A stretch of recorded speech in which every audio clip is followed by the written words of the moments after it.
Welcome everyone to this fourth edition of the FORGENIUS webinar. So I'm Delphine Grivet, a researcher at CSIC in Madrid, and I will be chairing this webinar today because the coordinator of the project, Ivan Scotti, could not assist.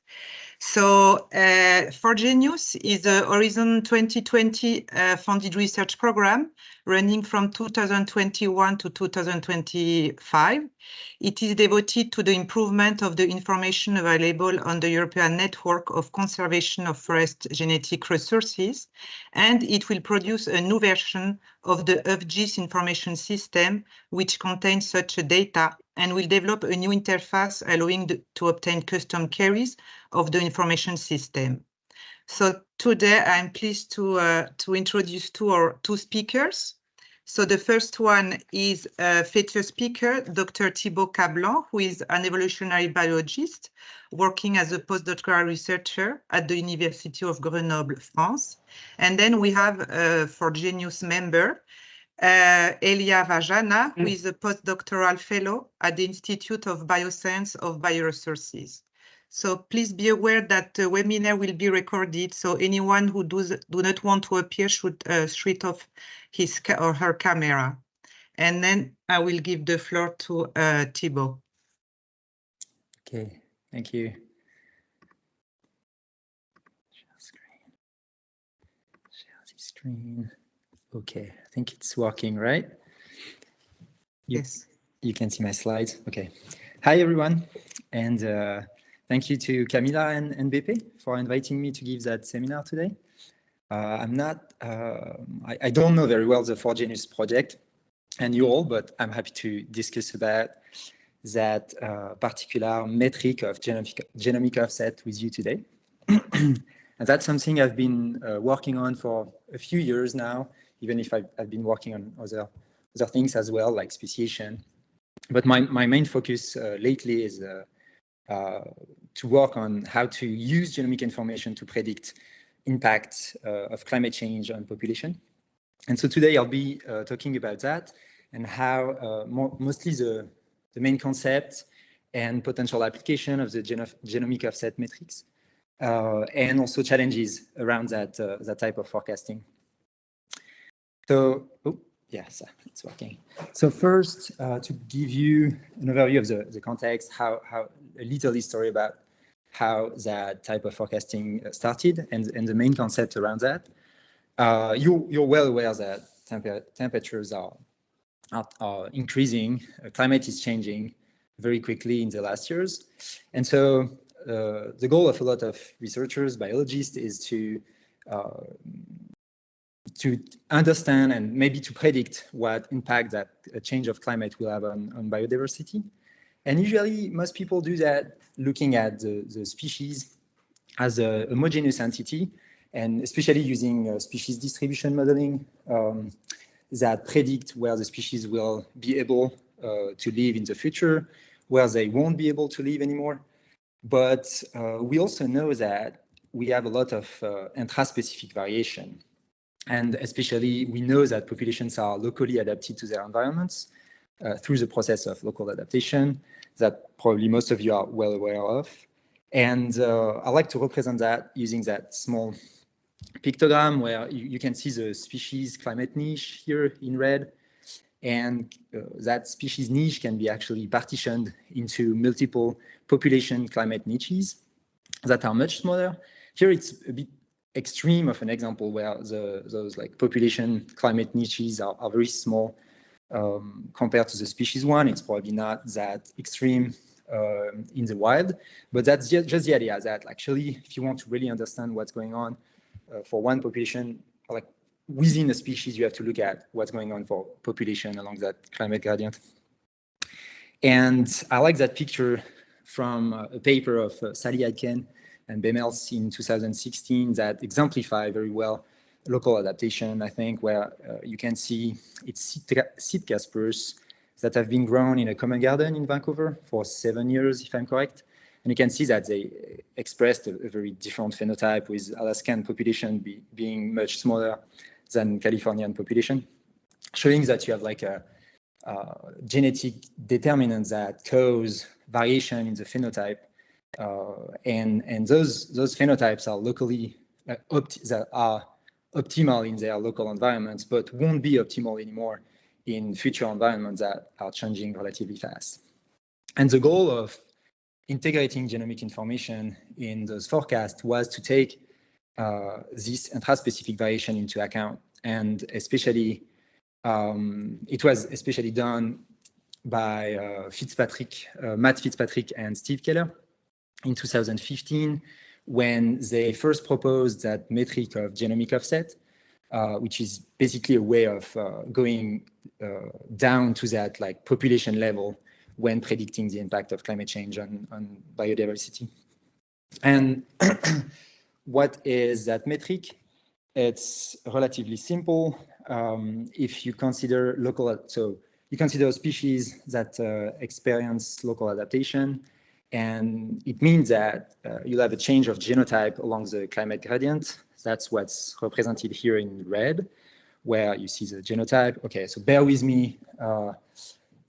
It should be a multivariate space for the genetic composition, and it should be a multivariate space for the climate niche as well.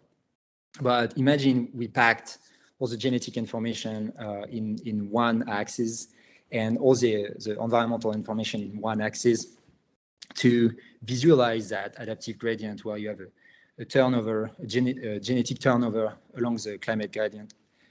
And you imagine two populations, for example, population A and B, that are living in very different climates, and so have very different genotypes, like very different genetic composition, to be optimally adapted to express phenotypes that are optimally adapted to their specific climates.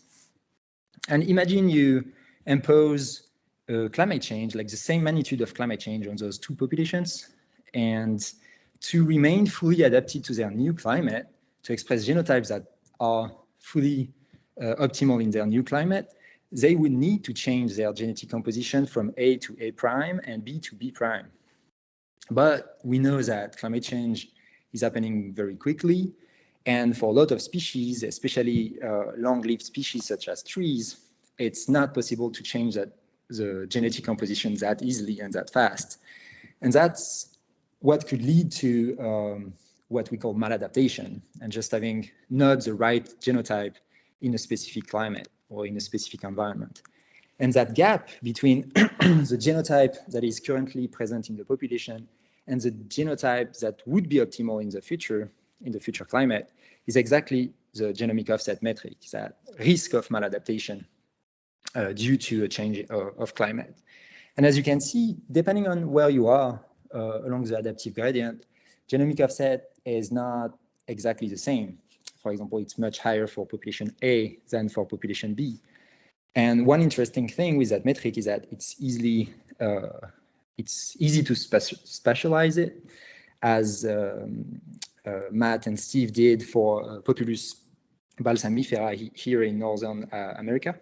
And you can see that the population in the center of the range, the distribution range of the species, will probably be less impacted by climate change than population at the northern edge of the species range.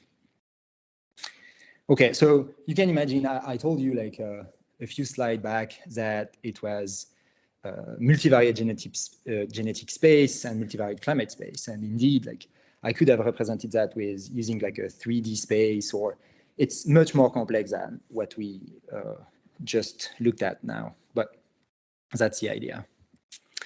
And it's exactly, also it's the same idea as what Brady and colleagues called the moving target in 2019, which is one of the causes of maladaptation. They listed in a very nice paper in evolutionary applications. And it's that idea that your population is adapted to a specific climate, but that climate is the target, the climate is moving. And so the population is missing the point, it's missing the target, and we'll have to change. It's also for people working with trees and in forestry, it's also very similar. The genomic offset metric is very similar to the climate transfer distance concept. It's actually exactly the same thing. The only difference is that the climate variables are weighted by their importance in explaining genetic variation, just assuming that not all environmental variation is important or is linked or drive local adaptation in the species. So you only remove all the climate variations that is not contributing to local adaptation in the species. So it should, at the end of the day, it should be the same as climate transfer distance, but explaining a loss of fitness a little bit more than climate transfer distance, because it doesn't use not useful environmental variation, or at least it's not that it's not useful, sorry. It's more that it's not linked to a change or a variation in genetic composition. But otherwise, it's very similar concept. And yeah, just to give you, I know like Elia will give you a full example with much more details than what I'll do here during that first part of the presentation. But just to give you a few examples. So here again, it's Populus balsamifera in North America. But it has been done also with like a lot of different species, but birds here by HLB and colleagues in 2018, where they also showed that the yellow warbler, they also linked their prediction to a loss of a demographic trend, a negative demographic trend in the population. I'll show you that in a few slides. And or here in Europe, where Moi Exposito and colleagues looked at a future change in selection intensity in Arabidopsis thaliana, using a lot of phenotypic information as well, not just genetic information. Okay, and speaking of methods, initially that genomic offset was estimated first using gradient forest models and generalized dissimilarity models by Matt Fitzpatrick and Steve Keller in 2015. But almost exactly at the same time, Christian Elstab here in Switzerland developed another metric called risk of non-adaptedness, RONA, which is basically the same thing as genomic offset, at least to me. And it's based on linear regression, but you also have like more complex methods, like the one of Moi Exposito. I like to use RDA because I understand well how it works, and I like that statistical framework. But other people have used logistic regression or latent factor mixed model. Just to tell you that there are a lot of different methods, and also potentially a lot of different names: genetic offset, genomic offset, genomic vulnerability, risk of non-adaptedness. But all of those are like kind of the same, and trying to link genetic and climate variation and predict what that gap, that difference between current and future conditions. So to do those predictions, we briefly summarize the process in a review in 2020, where basically we proposed 5 different steps. The first one is data acquisition. You need at least genomic data and climate data to make those predictions. So climate data is now relatively easy to find them, even if sometimes it's not exactly the data you would need, but a lot of climate data are available to us now, especially in Europe and North America. Genomic data, it's a bit more complicated, as you probably most of you know. You have to sample, you have to sequence, you have to find like the right population, you have to find money to sequence everything. And the last one, which is not mandatory, but very useful, is phenotypic data. That is even more complicated than genomic data to obtain, because usually you need to set up experiments that will take a long time before like you're able to obtain any data from it. But those are very, very useful, especially for step 5, but I'll go back to that. So once you have your data, it's the second step, which could be an optional step, because some people propose, like say that you're not really required to do that. But that second step is to identify the genomic basis of local adaptation. So to extract the part of genetic variation that is actually linked to expression of phenotype that are involved in local adaptation in your species, just because by extracting only that part of the genomic variation, you remove all potential confounding effect of population structure or distance, IBD, or other demographic events that happened in the past that you don't want to integrate in your prediction. So the goal here with step 2 is to filter out everything that is not telling you or like giving you insight on the link between genetic and climatic variation in your species. But because, so why some people are saying that it's not necessary, it's because, as you know, a local adaptation is based on is a very polygenic, highly polygenic trait, and actually linked to a lot of highly polygenic traits. So if you consider local adaptation to climate in a species, it would be a composite trait, like a highly polygenic composite trait, meaning that maybe thousands of genes and loci in the genome would have a small effect on your phenotype, and then would be involved in local adaptation and would be interesting to incorporate in our predictions. So some people say just let the model decide what are the effect sizes of each of those loci without going through that first step of filtering out non-adaptive loci. But anyway, for now, let's say we need that step.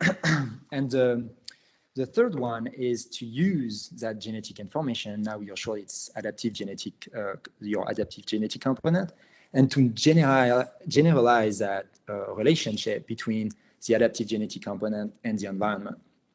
That's exactly the red curve I showed you earlier, which is that Klein, it's your model that will allow you to project that genetic turnover across climatic landscape. For example, here, where you can see population in blue and population in red that are on two sides of that adaptive gradient for that particular species. Here, just as you know, it's Fagus sylvatica, so European beech in the Alps, in the French Alps, based on a study I did in 2018. And then once you have that model that allow you to predict what is the optimal genetic composition in any environment, you can do that in the current climate landscape and with the future climate landscape. And by just looking at the difference, you have different ways of estimating that difference, but that's where you obtain the genetic offset, like that difference, that gap between the current genetic composition and the genetic composition that would be optimally adapted to the future condition. Okay, so that's how you get genetic offset. So now you have genetic offset. So why is that step 5? It's because all is based on correlative models. And we want to be sure of our prediction, or at least to try to be sure of our prediction. So that's why we really wanted to emphasize the importance of trying to find ways to validate the predictions.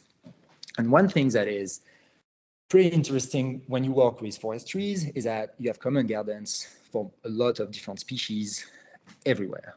And you can, okay, it's difficult to set up those common gardens, but people have done that for years now. And so you can relatively easily find the information of growth, maybe not germination, but survival in the common gardens. And you can try to relate those different traits you can find in the common gardens to the genomic offset metric. Because I, for now, only told you about predicting in the future, but the exact same idea is what we call spatial genomic offset, where you would estimate the difference in genetic composition between source population, for example, and a common garden. So you can estimate the climate distance between source population and common garden is linked to a genetic distance as well. Now you have your relationship, your model that is tuned here.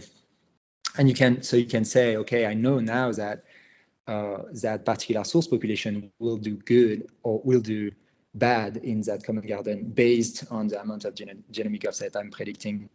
And so that spatial offset can be directly linked to fitness or fitness-related traits in the seedlings or even the mature trees you have in your common garden.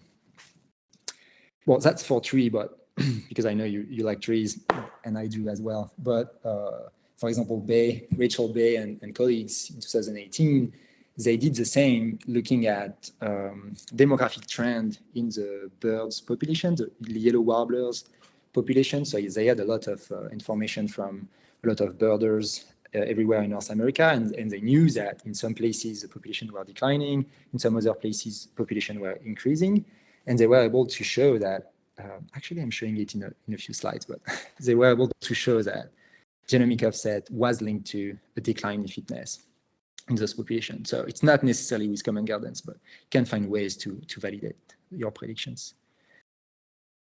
Okay, so that's the process. And before going to the limits and challenges around that metric, I'll show just an example of application because I like it.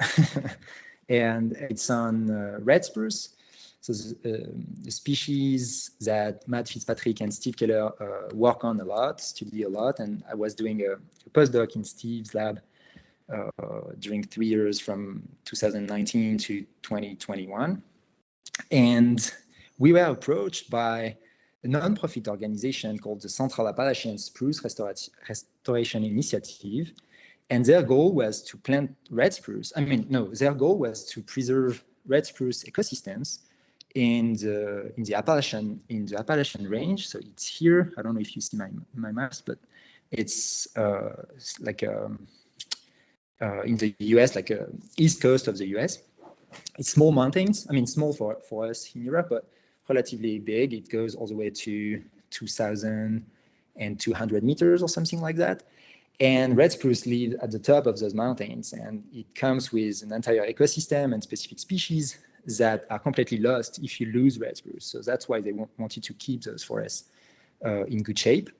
And they wanted to do that. They wanted to replant some sites, but they knew that the old paradigm of local is best was over due to climate change. And they were, okay, we know that you're working on local adaptation in red spruce and with genetic information. Could you help us find the right sources for our planting sites?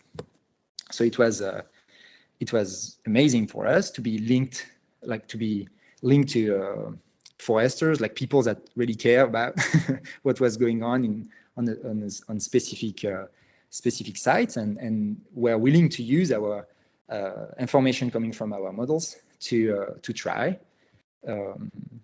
And so that's what we did. We first used genomic information to look at specific genes that were linked to local adaptation to climate in red spruce. We found a lot of them, especially linked to drought or flowering time or pathogen resistance as well. We were able to use that to predict genomic offset. We validated our genomic offset predictions using 3 common gardens. So that's what's shown here, where you have like 3 colors are the different common gardens. And in x-axis, you have the genomic offset. And the higher the genomic offset is, the lower the fitness-related trait is. Here it's a height increment in the common gardens after 2 growing seasons. So, and that information, then we were able to, once we had validated our models, we used them to predict what source population would have the lower genomic offset for the 4 or 5 different planting sites that were targeted by the nonprofit organization. And based on our results, we selected source populations, and they planted the trees. Maybe it's now 2 years ago. 3 years ago now, and a PhD student is still now like working on looking at how they do in the planting sites compared to control set of seeds that were a mix of seeds coming from local sources. So we don't know yet if our models were right, but we tried, and we'll see in the coming future if it's accurate or not. Okay, I still have some time, but just to show you also that you can do like very specific planting site like that, but also you can extrapolate that like that information on potential assisted migration to the entire landscape. And for example, here you have habitat suitability for red spruce in the future. I think it's in 2040. And what we call recipient importance is looking at where habitat suitability was above 0.5, what sources, how many sources from the current range of the species could be used to plant trees there. So I'll do it again because I'm sure I lost some of you. Looking at all the population we have now of red spruce in the current range, which is mostly in the US and southern Canada, what percentage of those population could be used to plant trees where here in that future climate space, so in like more Quebec and northern America, where red spruce is supposed to be thriving in the future. Okay, and the redder the point is, the more you can use any population in the current range, that will be fine there in the future. But if you're like more purple or blue, it needs that you have to be more selective when you select source population to plant in those areas. Okay, so that is more like what we would call assisted colonization. We have not tried that with red spruce yet. It comes with a lot of ethical questions, and a lot of trees are living in those places. So we don't want to cut them to put red spruce, or some people would, but okay. So it's just like, for now, it's just models. It hasn't been implemented. I don't think that it has been implemented in the wild yet. But here is, yeah, exactly, like a combination of the two with all our sampled population. The size of the circle is how much they can be used to how much they can be used as sources for the future suitable habitat for red spruce. Anyway, you can go and see that paper of Suzanne Lacmouche et al. In 2023. It's in Ecological Monograph if you want to know more about that. But now I'll skip that. I have just a few minutes to conclude on the limits and challenges around that metric, because again, I told you it's just correlative models with a lot of flows, lots. So first, it comes with one strong assumption, is that we reached the adaptive equilibrium. Like the species has reached the adaptive equilibrium, meaning that if you find a population somewhere, it's optimally adapted to that particular climate.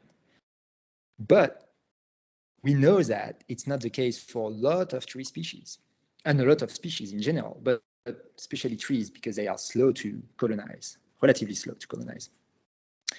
And for example, here, Brown et al., it's Victoria Sock's lab, they showed that Valley oak in California, if I'm correct, is still adapted to colder climate. So it has not fully adapted to the new climate it lives in, meaning that all the prediction we could make based on the fact that it's optimally adapted to its current climate is biased by the fact that the last glacial maximum was not that long ago for oak species, like less than 1,000 generations ago.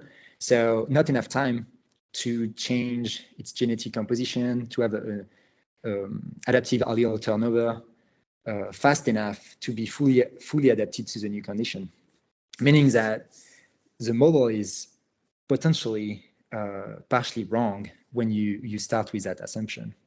So that's a very strong assumption that we have to keep that in mind when we do we use this type of metric. The second one, and it's second one, because it's, oops, sorry. Okay, I'll keep going, maybe. Okay, I'm almost done. Sorry. It's the fact that our models, GA, like genotype environment association methods, are able to properly model the gene-climate relationship, meaning that we are good enough to, we are sure that we identify monotonic lines, which are not necessarily the case all the time. We correctly estimate the effect size of our adaptive alleles. We take well into account collinearity with geography or demographic histories. And we take into account all the potential adaptive gradients that exist. And that's probably difficult for now. Like our models are pretty simple and probably not good enough to take all that into account. I'll skip that. Just like I'll tell you how we can use that and that. Interesting reviews on the limits of genomic offset by Christian Helstab and colleagues, or Ari Hoffman and colleagues. So I invite you to go and take a look at those papers if you haven't already.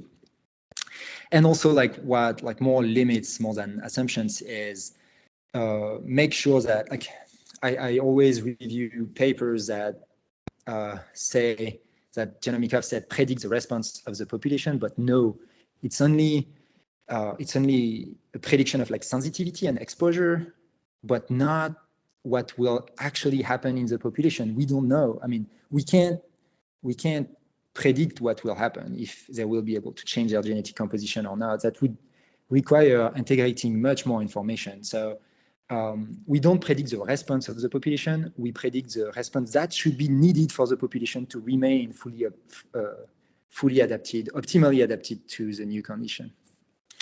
Okay. Watch out like for extrapolation beyond the climatic range captured by the model initially, because even if you predict a very small genomic offset, if it's beyond the climatic range, like suitable for your species, it means that potentially like all the trees or like all the individuals will die anyway, even if it's a very small genomic offset that is predicted. It's kind of what we looked at in that study on northern chamois, so no trees there. But if you see here the Alps, and you see gray areas where actually genomic offset was not necessarily high in those areas, but the climate would be new to the species, meaning that like for now, the species not present is in those climates. So if you assume that species is only present now in climates that is okay for the species to survive, it means that it won't survive there, even if the amount of genetic offset was not that big. So be careful of model extrapolation, of course, like with all correlative models. And there is also like a big improvement we have to do with comparability of our predictions, because for now, it's very difficult. There is no unit coming with genomic offset. So it's very difficult to compare across study models, across species, but even across two studies made on the same study model, but with different data set, like at the beginning, genomic data set or climatic data set. So we have a lot of work to do on those questions before our model can be easily interpretable, I think. Okay, just now to thank all the people I've been working with on those questions, especially at the University of Vermont and Maryland, but also elsewhere in the US, and Olivier François. I'm working with Olivier now at Team C here in Grenoble. And thank you all very much for your attention. Thanks a lot, Thibaut, for your very didactic and complete talk. Let's now switch to Elia, and then we will have the questions at the end. Please, Elia. Yeah. Hello, everyone. Can you hear me well? Yes. Okay, I'm going to share the screen.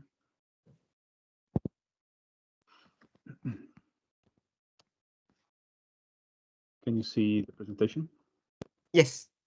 Okay. So thank you, Delphine, and hi all.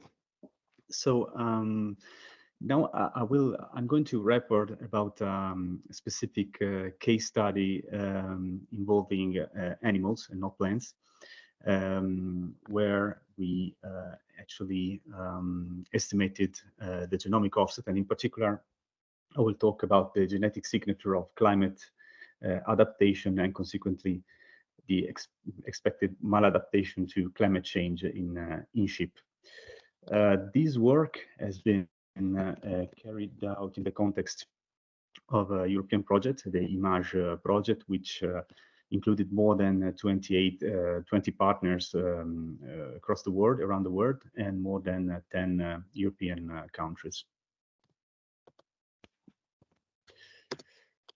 So sheep, as we observe today, modern sheep are in fact the product or the result of a long and complex evolutionary history, which started about 10,000 years ago in the Fertile Crescent, where the wild relative was domesticated for the first time, and then following domestication, humans started to bring their domestic animals with themselves during their migrations, and in fact, sheep colonized actually the world. But if we focus more on Europe, the genetic data allowed to recognize two main colonization routes: one by sea, the so-called Mediterranean route, and another one by land, the Danubian route. As we can imagine, during this long trip, sheep were reared in different environments, in different habitats, and they gradually locally adapted to a vast plethora of environments and habitat during these migrations.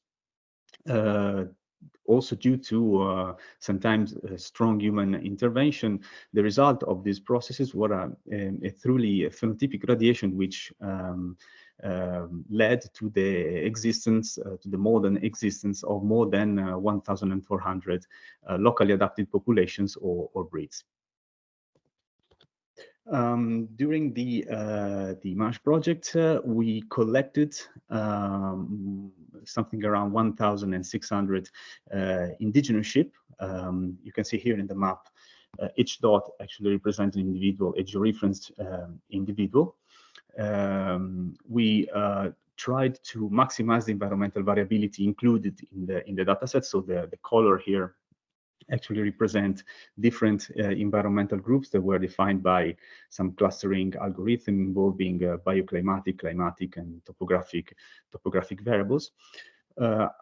These individuals were genotyped by using a high-density SNP chip that, following some quality control procedures, led to 1,060 K SNPs and more than 160 K SNPs and more than 1,000 individuals, with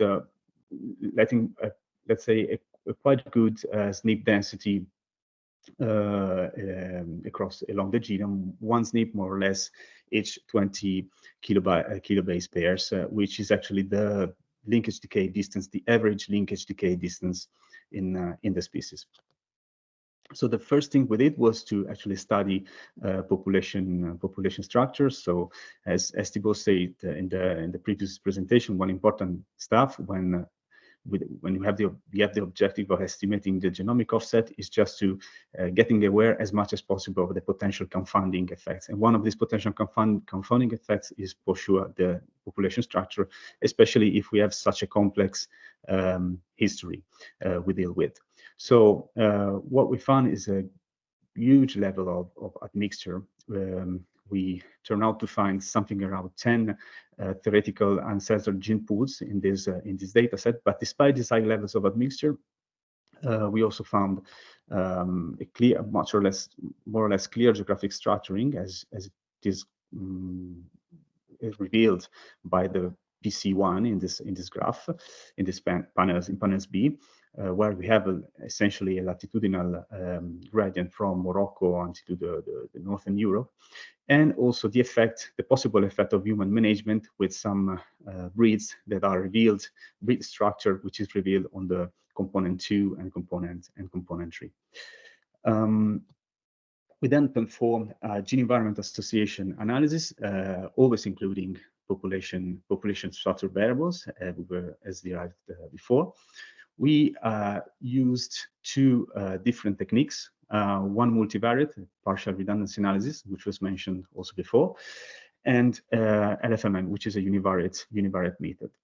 Then we looked at the intersection of this method. So we tried in this way to reduce as much as possible the false discovery rate in our analysis, and we came up to discover 56 outlier SNPs that were in linkage disequilibrium with 62 candidate genes for climatic adaptation. Of course, we started from a very complex environmental data set, including precipitation related variables, temperature related variables, topographic variables, and we came up to use a set of 7 variables that were mainly uncollinear. So here in panel C, you can see the profile, the association profile, the gene environment association profiles that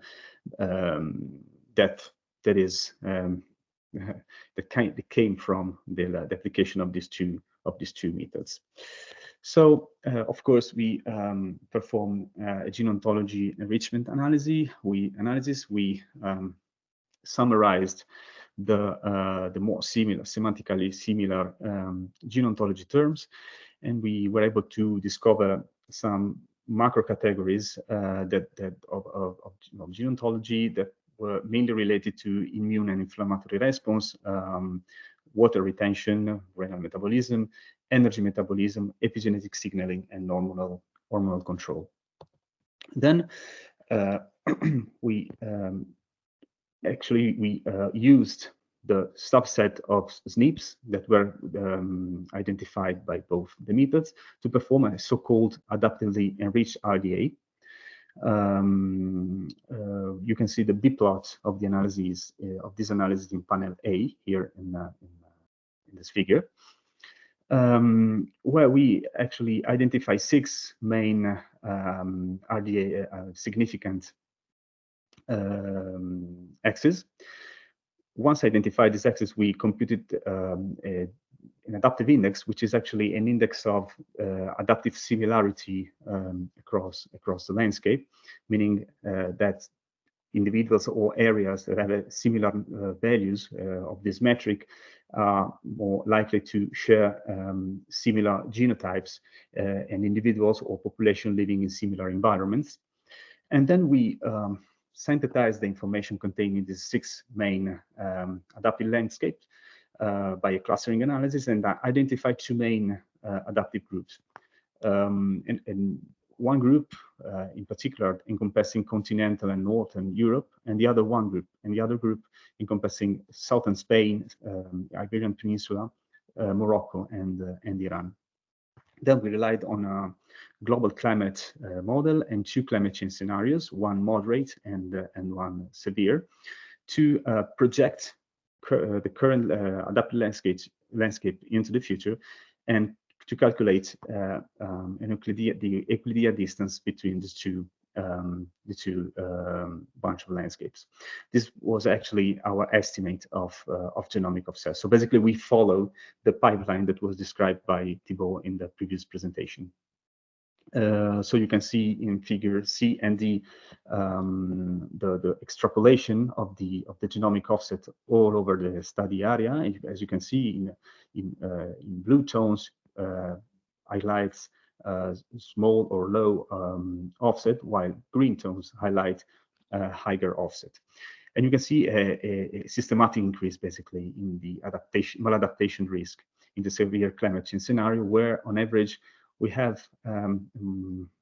identify the adaptive group 1 to be at a higher risk of maladaptation than adaptive group 2. So to conclude, we were able to identify 62 candidates for climate maladaptation that were mainly enriched for energy metabolism and water retention and immune response, which is something very consistent with some previous finding, especially with works that reports very similar pathways to be involved in adaptation to altitude, desert and arid environments, as well as disease resistance.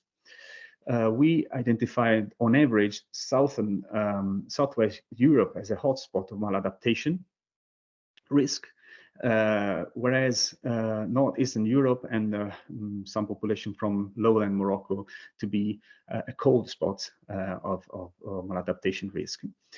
Of course, as we were saying before, as Thibaut was saying before, we need to be very cautious when relying on the offset estimates in unsampled areas, especially if we consider that more or less 36% of the current steady area has a combination of climatic conditions that are actually outside the ranges that were used to train our GeoModels.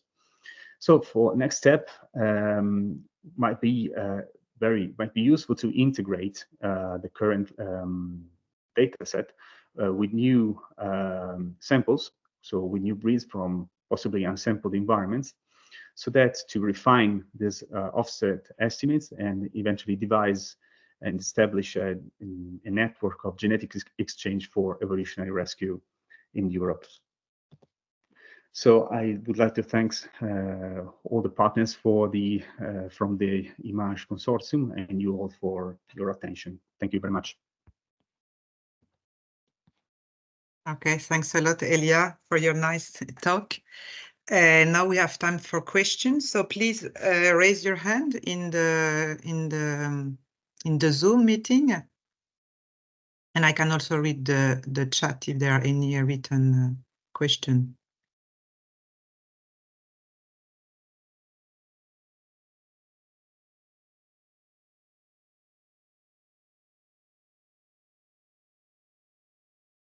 I don't see any hands.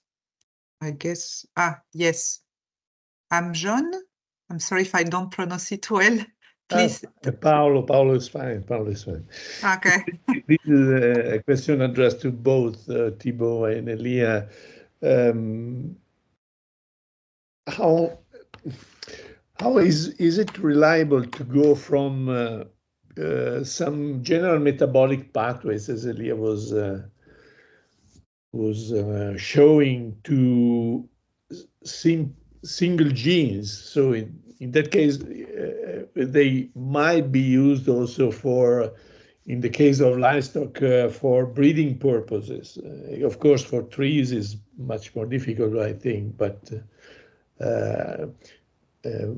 for us, detecting and having a confirmation of a genomic areas, better if we know the gene or even the causal mutation,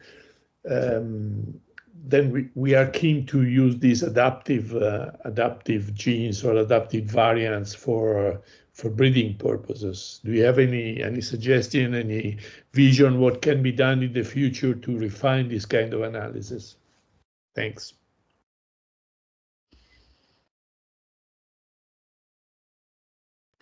Who should go? Oh, you go. Okay. Hi, Paolo. Thanks for the question. Well, I think it would be the first thing to verify in the case of I think at least in the case of livestock would be to validate in some way the effectiveness or the correctness of the offset metrics. Of course, in livestock is very much more difficult when dealing with animals to establish an experimental design or scheme like the reciprocal transplants experiment, like Thibaut was talking about before with plants.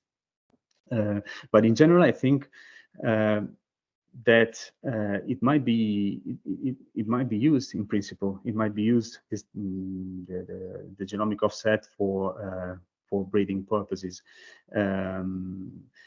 But relying on single genes might be possibly difficult because of the polygenic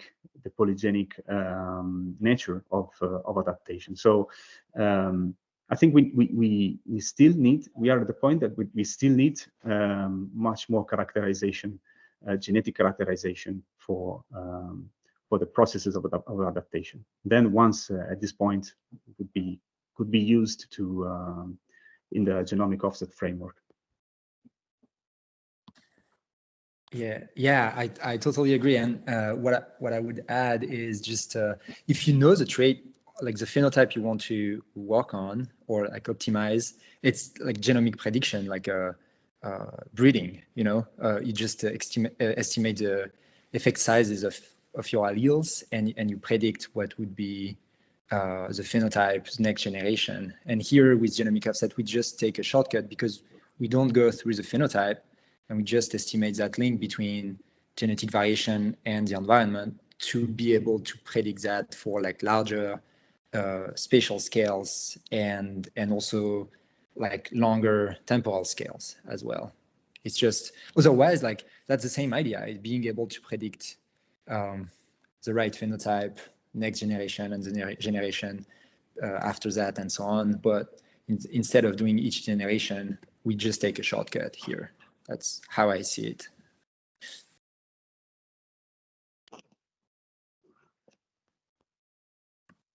Okay, there is a question from Ludovic. Hello, thank you for your nice talk. So it's very nice. I had a question because I guess to compute genomic offset, you use mainly SNPs and a lot of markers along the genome. And I was wondering, would you have any interest to use some other kind of markers like structural variants that we see that have a lot, more and more that have a lot of impact on phenotype and that are not necessarily linked to SNPs if you have population with a high recombination rate.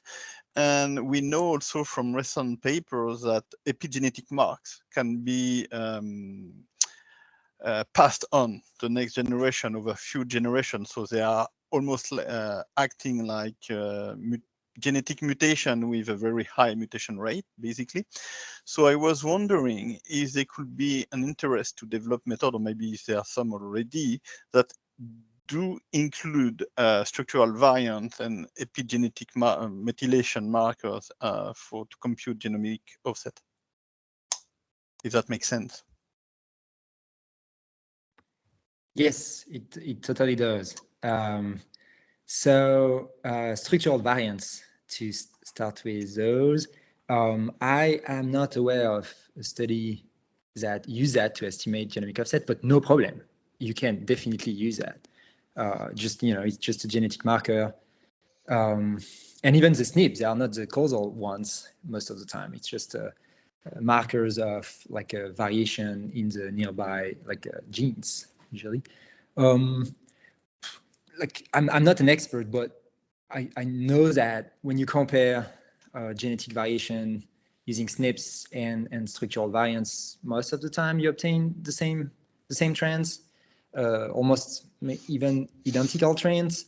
So I thought about like including indels and CNVs and these type of things in some analysis before, and I just it's the balance between the time you need to identify all those and incorporate them in your data set, because just and the information you obtain at the end. So I haven't done it yet, but it's totally doable. Actually, what you model is just 0, 1, 2 or 0, 0.51, you know, like as genetic markers. So you can use any type of markers.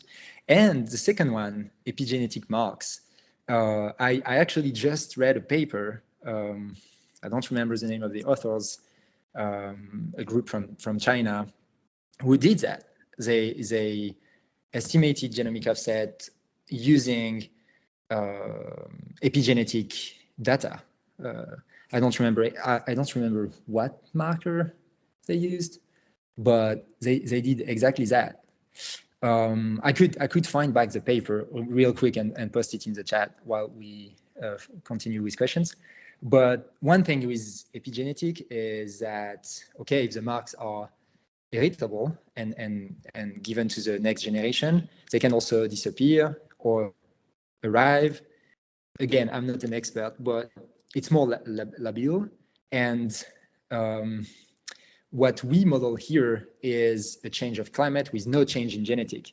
So if, you know, like you have to assume that the change is too rapid, too fast for your population to react. Otherwise, you predict, or it's like a maximum genomic offset that you predict, and maybe the adaptive capacity of the population will lower down that potential maladaptation. So epigenetic, I think it's super interesting to start like working around integrating that in genomic forecast, but at the same time, if indeed it can be like acquired and then lost and reacquired, it means that it's a bit difficult to model. Yeah, so But, finally, the most important thing is just you need some markers for any recombination tract of your meta population. If you have whatever the marker is, what I call recombination tracks is any part that is kind of in linkage disequilibrium in your meta population. And as long as you have as many markers and this number of tracks, you have a good resolution for your estimation of the genomic offset, and independently of the kind of marker finally. Yes, yes. But again, here we only use like very strong signals because it's impossible to identify all the genes involved in local adaptation to climate. So you extract the stronger signal and you hope that it's telling the main story, and you're not like just keeping a super important adaptive gradient that you didn't see because the genetic variation was not that easy to capture. Okay, so it's again like if you think that structural variants are really like the best predictors of genetic variation, adaptive genetic variation in your system, that's what you should use, and so on. Like if it's epigenetics, that's what you should use. If it's a combination of both, of everything, which is probably the case for most species, that's probably what you should use. But it's always like a balance between what you can, like the data you can acquire and the information you want to get. But for sure, like we only see like the very like strong signals. Yeah.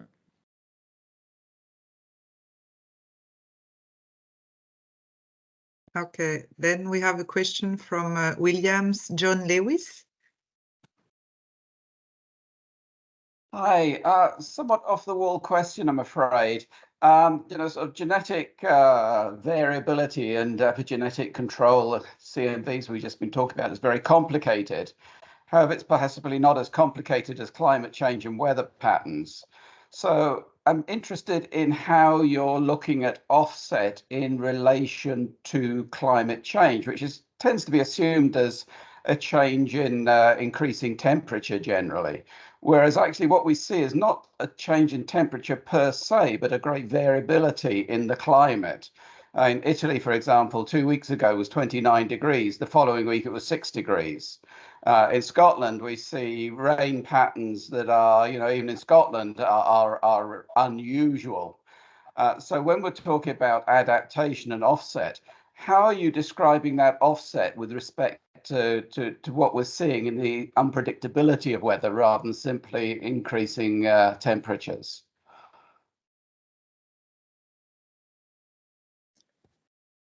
Sorry, I said it was an off the wall question. No, I don't know if Elia wants to answer or if I go. Well, if I correctly got the question, I would say we have an error.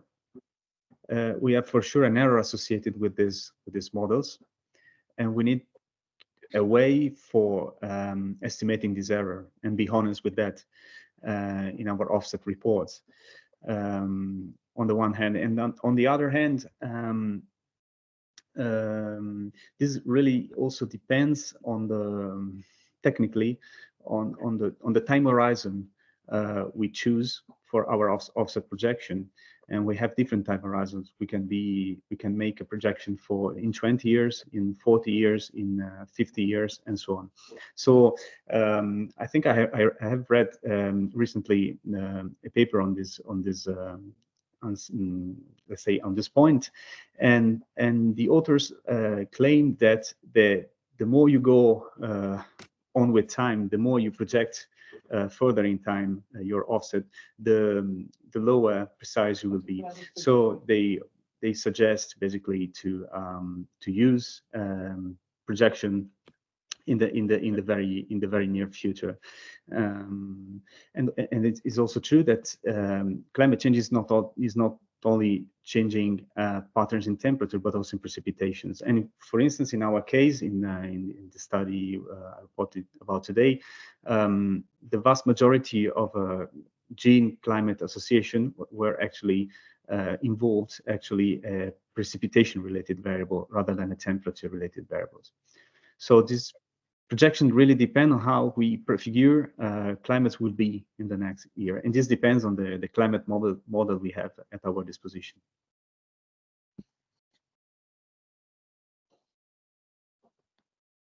Yeah, I mean, I guess what I'm saying is you're looking at adapting animals or plants to particular predicted climatic conditions, whereas I guess you're taking an average temperature or an average rainfall. Whereas actually what you might be doing is trying to adapt animals or plants to conditions where, although the average is higher, day to day or a week to week change can be very dramatic. So what the species is experiencing is not an overall increase in temperature, which is what's going into your model, as I would understand, or an increase in rainfall, but you're actually looking at something that can survive and thrive in, you know, very wild swings in climate day by day. So you can do that because we don't, I mean, it depends, but we don't use only like average temperature and average precipitation. You can use like seasonality, you can use variability, you can use any environmental factor you think is important for your system. So that's one thing, but what you said is also that now it's relatively predictable, when in the future it won't be, or it's more and more unpredictable, which is, in that case, if you're not able to predict the climate, your genomic offset won't be good, because you need, that's one of the requirements, is a good prediction for the future climate. But so I don't know about like super strong variation from a week to another, or like from one day to another. But on average, the population will be impacted by that very unpredictable climate, but also, like, for example, like cold adapted population now will be in warmer environment and also more unpredictable environments. So what genomic offset can tell you is at least where to find source populations that can at least do good in warmer environment. And then we have to assume that, like, well, we have to hope that they still have like enough plasticity to be able to respond correctly to strong variation, strong like unpredictable variation. So that's two different things. You can incorporate that type of information if you have it, but it means that you have local adaptation to variability, to climate variability in your system to begin with. So that's potentially relatively difficult to identify and to characterize. And then you can project that in the future. Or the other option is to work more with like average temperature and precipitation and other like important factors like that. And then to at least lower down that potential maladaptation that is linked to that average temperature. And then like the unpredictability of climate, it's something that will be difficult to resolve, I think. Yeah. Okay, thank you. That's a nice conclusion or for the end of this webinar. I want to thank again the two speakers. It was really interesting. And please stay tuned, because we will have another webinar before the summer. Thank you again. Have a nice afternoon.